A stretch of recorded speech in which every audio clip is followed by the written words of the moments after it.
Hello friends, स्वागत है आपका हमारे चैनल बॉलीवुड मिर्ची पर।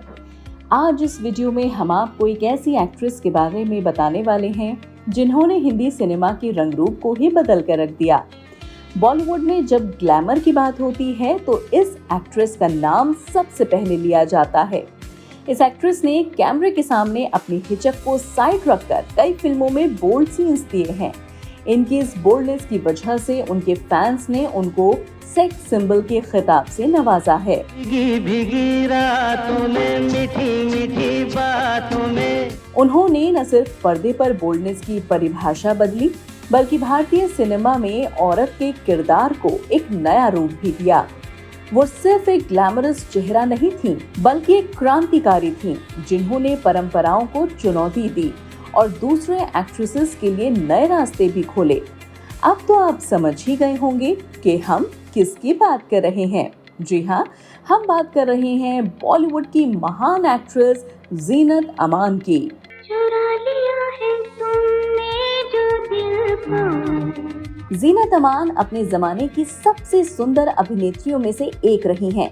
वो 70 से 80 के दशक की सबसे चर्चित अभिनेत्री थीं, जिनके किस्से हेडलाइंस में छापे जाते थे। जीनत अमान की जिंदगी यूं तो खुली किताब थी, लेकिन आज भी आप उनकी कुछ बातों से अनजान हैं। इसलिए आज हम आपको इस वीडियो में बताने वाले हैं उनके पर्सनल और प्रोफेशनल लाइफ से जुड़े कुछ अनजाने किस्सों के बारे में। जीनत अमान का जन्म 19 नवंबर 1951 को मुंबई में हुआ था। जीनत की मां का नाम वर्धनी था और वो एक हिंदू थी, तो वहीं पिता अमानुल्लाह खान एक मुस्लिम थे। जीनत के पिता हिंदी सिनेमा के मशहूर स्क्रीन राइटर थे, जिन्होंने मुगल आजम और पाकीज़ा जैसी ब्लॉकबस्टर फिल्में लिखी। वो स्क्रीन राइटिंग हमेशा अमान नाम से लिखते थे, इसलिए जीनत ने भी अपना सरनेम खान की बजाय अमान लिखना शुरू कर दिया और इसी नाम से मशहूर हो गई। आपको बता दें कि जब जीनत सिर्फ 13 साल की थी तब उनके पिता का निधन हो गया था।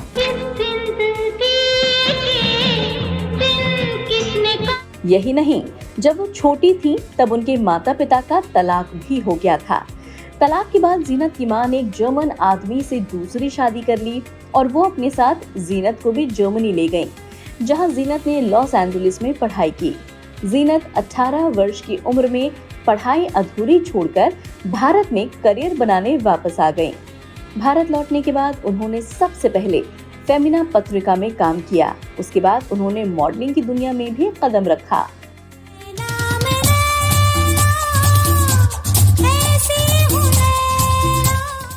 जीनत अमान ने 1970 में केवल 19 साल की उम्र में फेमिना मिस इंडिया कंपटीशन में पार्टिसिपेट किया और वो दूसरे नंबर की विजेता रही।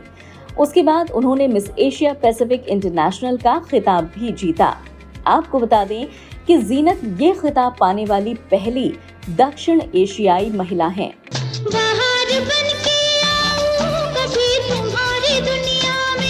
जीनत अमान ने मॉडलिंग के बाद फिल्मी दुनिया में कदम रखा। बहुत ही कम लोग जानते होंगे जिनको पता होगा कि जीनत ने अपनी एक्टिंग करियर की शुरुआत हिंदी नहीं बल्कि इंडो फिलिपिनो ड्रामा से की थी। द एविल विदिन में पहली बार नजर आई थी। इस फिल्म में जीनत के साथ लीड रोल में देवानंद भी नजर आए थे, लेकिन ये फिल्म कमर्शियली अनसक्सेसफुल रही। इसके बाद 1971 में आई फिल्म हलचल से जीनत ने बॉलीवुड में अपनी करियर की शुरुआत की और इस फिल्म में एक छोटा सा रोल प्ले किया। इसके बाद वो 1971 में आई एक और फिल्म हंगामा में भी नजर आई। जीनत अमान की शुरुआती करियर की ये तीनों फिल्में बॉक्स ऑफिस पर कुछ खास कमाल नहीं दिखा पाई। लगातार फिल्मों में असफलता मिलने के बाद जीनत ने सोचा कि अब वो फिल्मों में काम नहीं करेंगी, लेकिन वो देवानंद ही थे जिनकी कही एक बात से जीनत अमान रुक गईं। ये चश्मा उतार दो, ठीक नहीं लगता, चेहरा बिगाड़ देता है। देखो कितना बिगड़ा हुआ है। नहीं बल्कि ज्यादा स्मार्ट लगता है, देखो ज्यादा हसीन नहीं लगता क्या? देवानंद ने जीनत अमान से कहा कि वो बस फिल्म हरे रामा हरे कृष्णा कर लें। इसके बाद अगर ये फिल्म हिट हो गई तो वो फिल्मी इंडस्ट्री में छा जाएंगी। उन्होंने भी ये कहा कि अगर फिल्म फ्लॉप हो जाती है तो वो जो चाहे वो करें। फिल्म हरे रामा हरे कृष्णा रिलीज हुई और इस फिल्म ने बॉक्स ऑफिस पर जबरदस्त कमाई की।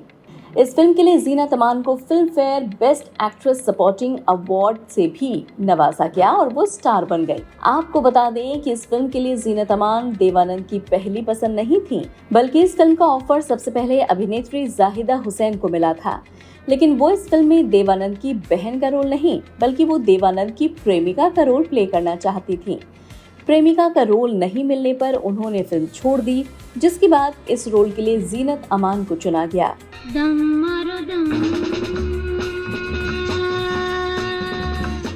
इस फिल्म का गाना हरे रामा हरे कृष्णा ने करोड़ों दर्शकों के दिलों की धड़कनें बढ़ा दी।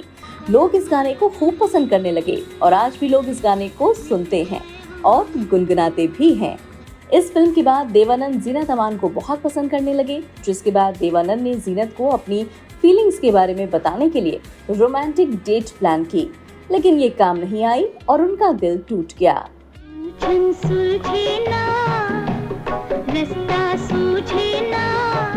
इसका कारण राज कपूर थे, जिन्होंने जीनत अमान को लेकर सत्यम शिवम सुंदरम फिल्म बनाई थी। उन्होंने सबके सामने जीनत अमान को चूमा था और ये देखकर देवानंद सन्न रह गए थे। देवानंद ने जीनत के साथ हीरा पन्ना, इश्क इश्क इश्क, प्रेम शास्त्र, वारंट, डार्लिंग डार्लिंग और कलाबाज जैसी फिल्में की हैं। ऐसे न मुझे तुम देखो, सीने से लगा लूंगा।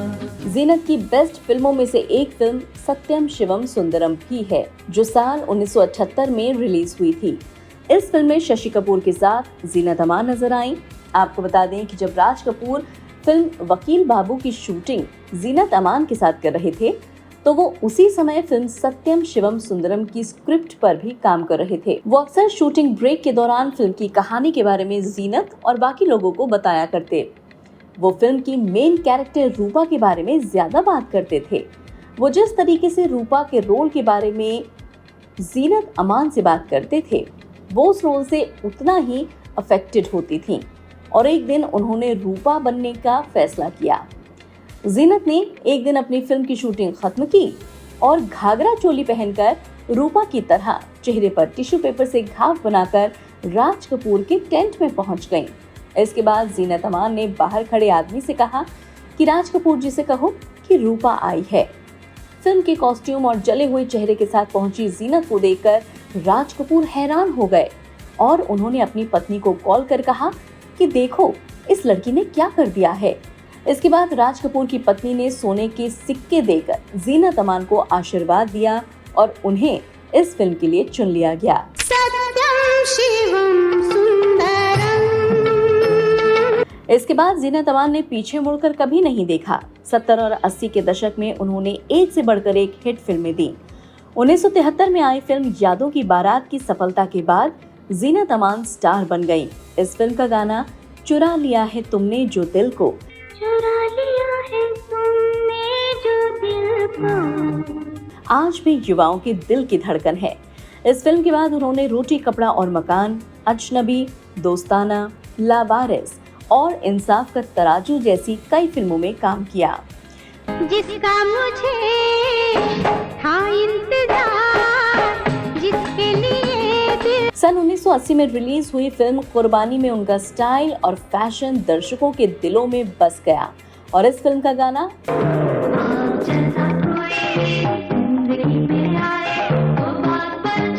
आज भी आइकॉनिक सॉन्ग माना जाता है। हर फिल्म के किरदार में उन्होंने एक अपना अलग ही रंग दिखाया। वो कभी फिल्मों में ग्लैमरस गर्ल के रूप में दिखी, तो कभी आत्मनिर्भर महिला, तो कभी एक भावुक प्रेमिका के रूप में। कितना आसान है कहना भूल जाओ। अपने करियर में कई सफल फिल्में देने वाली एक्ट्रेस जीनत अमान के अफेयर्स भी खूब रहे। ऐसा कहा जाता है कि फिल्म अब्दुल्ला की शूटिंग के दौरान जीनत का दिल संजय खान पर आ गया था। इस दौरान ही दोनों के बीच नजदीकियां बढ़ी, जिसके बाद दोनों ने गुपचुप तरीके से शादी कर ली। मैंने पूछा चांद से कि देखा है कहीं। फिर दोनों के रोमांस के किस्से अखबारों और मैगजीन्स की सुर्खियां बन गईं। संजय खान, जो कि पहले से शादीशुदा थे और उनके 4 बच्चे थे, लेकिन फिर भी जीनत अमान दीवानों की तरह संजय खान को चाहती थी। लेकिन आगे चलकर इनकी शादी ज्यादा दिनों तक नहीं चल पाई, क्योंकि दोनों के बीच लड़ाई झगड़े होने लगे। अभिनेता संजय खान ने एक पार्टी में जीनत अमान को बुरी तरह से मारा था, जिसके चोट के निशान आज भी उनकी आंख पर है। जा रही हूँ मैं। आज के बाद न तुम्हें तुम्हारी बीवी मिलेगी, न तुम्हारा प्यार। इसके बाद जीनत अमान ने 1985 में कानूनी रूप से मजहर खान से शादी कर ली। अपना पूरा स्टोरी तो सुनो यार। इस शादी से जीनत की मां बिल्कुल खुश नहीं थी, लेकिन इसके बावजूद भी जीनत ने इस शादी को बहुत महत्व दिया। इस शादी से जीनत अमान ने 2 बेटों को भी जन्म दिया। एक इंटरव्यू में जीनत अमान ने बताया कि वो इस शादी से खुश नहीं थी, उन्हें मां बनने की चाहत थी, इसलिए उन्होंने मजहर खान से शादी की और बच्चे होने के बाद मजहर नहीं चाहते थे कि जीनत फिल्मों में काम करे। वो चाहते थे कि जीनत घर पर ही रहकर बच्चों की देखभाल करे।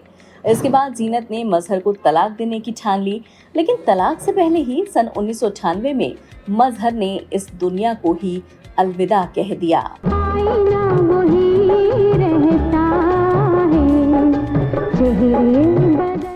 जीनत अमान की लाइफ में इतना कुछ होने के बाद भी उन्होंने हार नहीं मानी और खुद को फिर से खड़ा किया। उन्होंने सन 1999 में आई फिल्म भोपाल एक्सप्रेस और फिल्म जय विक्रांता सहित कई फिल्मों में काम किया। शायद अगले शॉट के लिए मेकअप रिटच कर रही हैं जीनत अमान, काफी अरसे तक फिल्मों से गायब रहने के बाद। साल 2000 और 2010 में एक बार फिर से जीनत की लोकप्रियता लोगों के बीच बढ़ी और युवा पीढ़ी ने उन्हें YouTube और पुराने चैनलों पर फिर से देखा और सराहा।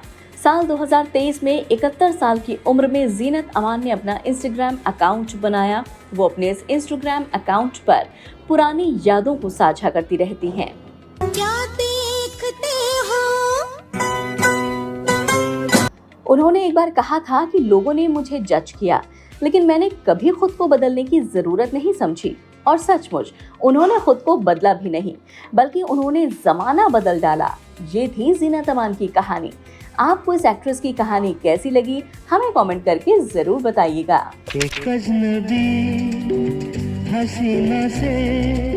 फिलहाल बॉलीवुड मिर्ची में आज के लिए बस इतना ही। अगले एपिसोड में किसी और अभिनेता या फिर अभिनेत्री की बायोग्राफी लेकर आपके सामने फिर हाजिर होंगे। तब तक आप रखिए अपना ख्याल और हमारे चैनल बॉलीवुड मिर्ची को लाइक, शेयर और सब्सक्राइब करना बिल्कुल न भूलें। Till then take care, good bye.